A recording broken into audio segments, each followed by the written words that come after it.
I'd say it's mostly interpreted incredibly wrong and translated wrong. Yeah. I'd say in the Old Testament, it's Leviticus. It's talking about pedophilia. Yeah. Definitely talking about pedophilia. Okay. I'm very certain. Yeah. But people like to twist it to use their own. Sure. I didn't know that. And also, I think if it's in that entire bit, it's talking about illegal sexual relations. Yeah. And it has bestiality and necrophilia or something. Yeah. I'm sure pedophilia would be there too. Like that would make sense. But if that's not referring to pedophilia, then none of it's referring to pedophilia. Which means the Torah doesn't prohibit pedophilia, which is like even worse. Yeah. So I think it's rather we translate it in the way it's most likely intended. Interesting. So bad. The New Testament, Jesus, it was most likely him and Judas they spent a lot of time together, and it was very implied that they were lovers. Judas and Jesus. Yeah. And in the New Testament, nowhere does it specifically say that's wrong. And he even rebukes the part in Leviticus. Yeah. So from the Islamic point of view, like the Quran does not speak favorably of homosexuality. So it is not something that is promoted or supported. But, however, that's not where it ends. The Islamic position on this has been for a very long time that if someone happens to have homosexual tendencies, then the person is not condemned for that. The person is not condemned for loving another human being or another man. You know? That's outside the realm. That's something that, if you have those tendencies, that's within you. It's nothing you can change, right? So, however, when the Quran comes in and says, well, this is where you stop, is when there are sexual relations. And the way it's treated in terms of sexual relations is the same way sexual relations are treated when it comes to sexual relations out of marriages. Because marriages in Islam, or in most religions, are promoted and are the most ideal way of how human beings can come together and form a union. I do understand that due to modernity, this is changing, and the concept of like what constitutes a family is changing. But from a traditional position, or from a religious position, the most ideal way is marriage. So if a homosexual was to engage in sexual intercourse, that would have a similar view like someone, if I was married and I would sleep around, you know? But I intervene. Yeah, sure. That was, I think, the way you're explaining it, that was very actually common for the time of how homosexual acts would come off. Because it wasn't as accepted to be homosexual, it would normally be, you would be married and then that would be carried out. So I think more that's like, you could, interpret it differently, but maybe it's saying that that's not allowed. That's just another form of cheating. And then if you two happy people are married together, then there's no cheating, sleeping around under a marriage back, and therefore it should be okay. You could interpret it that way, and that would be... Go ahead, no comment. I don't know a lot about this. In loads of countries... I'm going to talk about homophobia in a bit, after you talk. In loads of countries, people from the same sex can't get married. And these are also like countries where the Islam is not only that, obviously. So obviously anything would be out of marriage then. Do you think that they should get the right to get married and that it would be okay then? Or So say if there is a homosexual couple and they are having their relationship and they're having sex away from the public, according to the Islamic law, there is no injunction that can stop that. You're not allowed to go in and snoop in a private matter of a human being, whatsoever what he does. We believe that that is left to God and the individual, whatever he's involved in. The traditional way of what constitutes a nikah, a marriage, is that it's two families coming together, which constitute of the male, like biologically understanding, and a female biologically understanding coming together. That's what makes a marriage. So I do not think that there is a possibility from the text that two men can come together and call it a marriage. But that's always, it's always different to what actually happens on the ground, you know.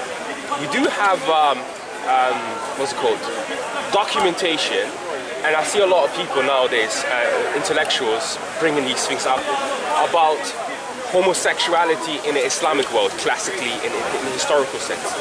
And there are arguments being made that,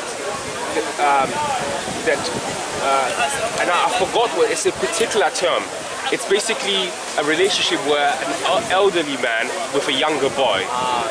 You know, that's how they know. That's how they typically. Yes. Yeah. That's how the Old Testament was typically translated to say that and frame it that instead of that's exactly how it says it. Yes, it's like people peasantry, something like that. Something like that. Pedophilia. No.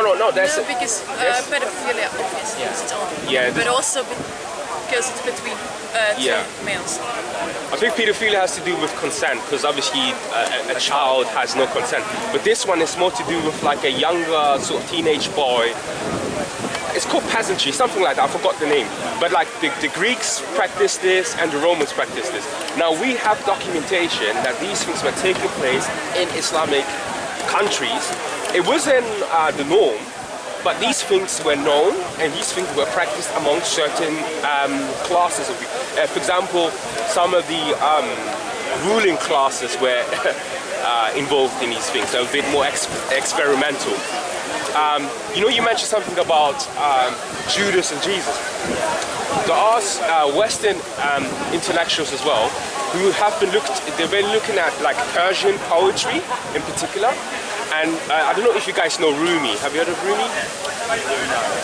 Wait until you're 25. You're probably going to get into Rumi by the time you're 25 or something. But yeah, Rumi is a very famous poet, Persian poet. You know, Gwyneth Paltrow, all these celebrities quote him all the time.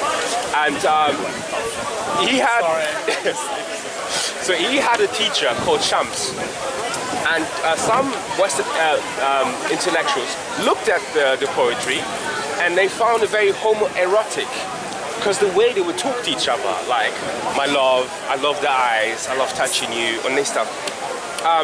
But this is where culture comes in. In the Persian culture, all these things are very normal for two males to say I love you, for two males to even hold hands. To this day, if you go to certain places in Africa, there's two men who would hold hands, and it wouldn't mean anything sexual.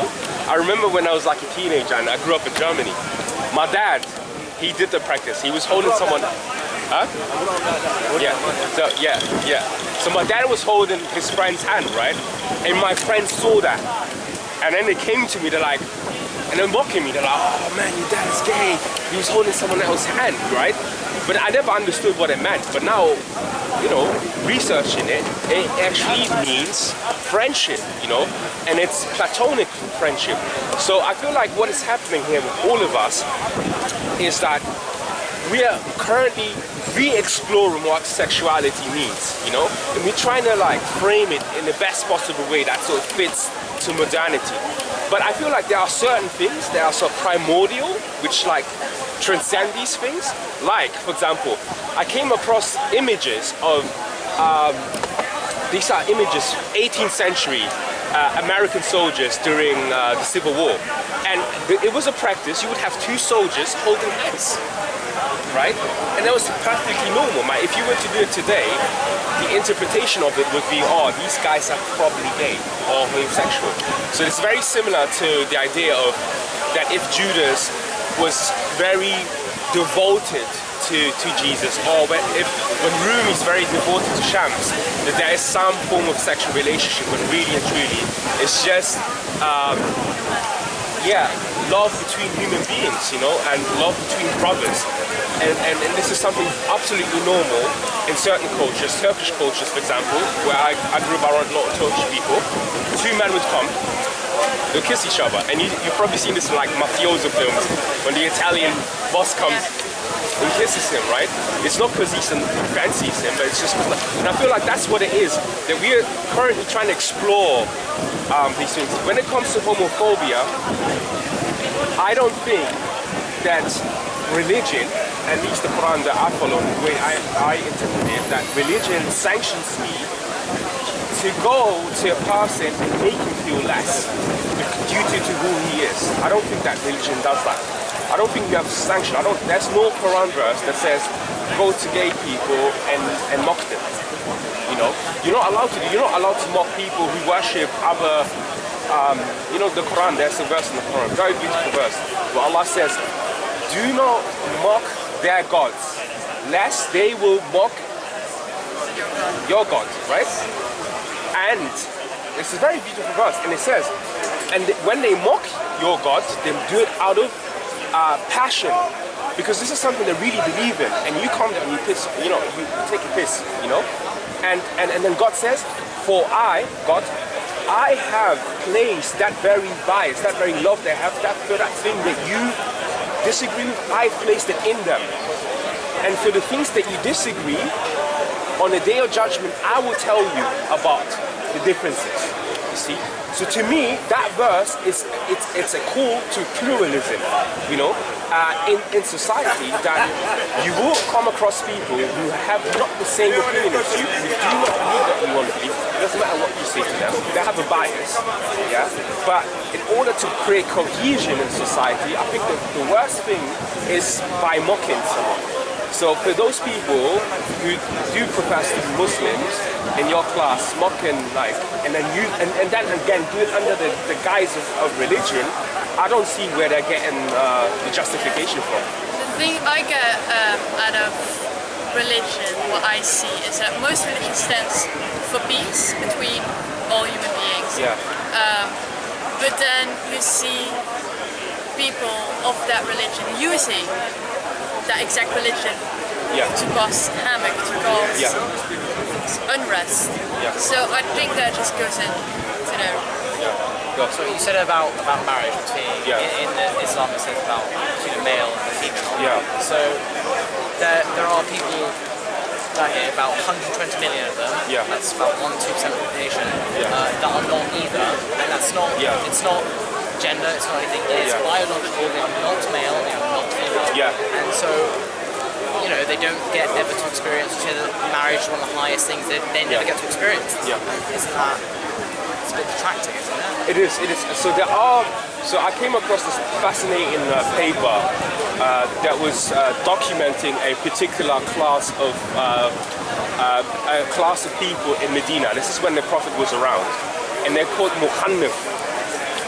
And Mukhannif are people who are effeminate, biologically male, but they are very effeminate in the way that's not exactly what I'm talking about. I'm talking about biologically someone that cannot be defined as either male or female, whereas genitalia or hormones is not. Yeah, I'm getting there, but I'm using that as an example to the closest thing that you're mentioning. And on these people in Medina, there was a time when they had like a particular sort of position and a particular position of fame in society. So a lot of the Mukhanif, they were matchmakers. Because they had no attraction to male or female, they were matchmaking males and females, because there was an injunction between, you know, as a male, it was very difficult back then to just, you know, be social with female, and you know, because there's like tribes, and it's more difficult. And these people were in between us in the way, you know. So like they still have a place in society. Yeah, they had it. Yeah, so that's what I was getting at. So I found it very fascinating that they had a place in society. Now, in Egypt, I believe, I remember reading papers about. So if you, for example, are born with like, you know that people are born with two reproductive systems, right? So like, the authorities would give you the choice to choose which one you want. And there are also people in history, in Islamic history, who've never married. You know, like, I don't think that like sort of marriage is, marriage seems to be the benchmark for people to like fulfillment. But I think there are also exceptions to the rule, to what you were saying, you know. I don't think these people are any less because they don't have any affinity to any sexes or anything. Is that what you were saying? Or yeah, I don't think they're any less because of that. But these are a lot of difficult things. I'm not able to answer everything. I just talk about the stuff that I really know about. But thank you. What's your name? My name is Aaron. Aaron? Aaron. Yeah. And you're? Enea. Enea. Nice meeting you. But thank you very much. It's been a pleasant conversation. Thank you. A Quran, sure. Let me see. Oh, yeah. You're right, yeah? How you doing? Good? Yeah. Any questions? Yeah. Alright, thanks. Have a nice day.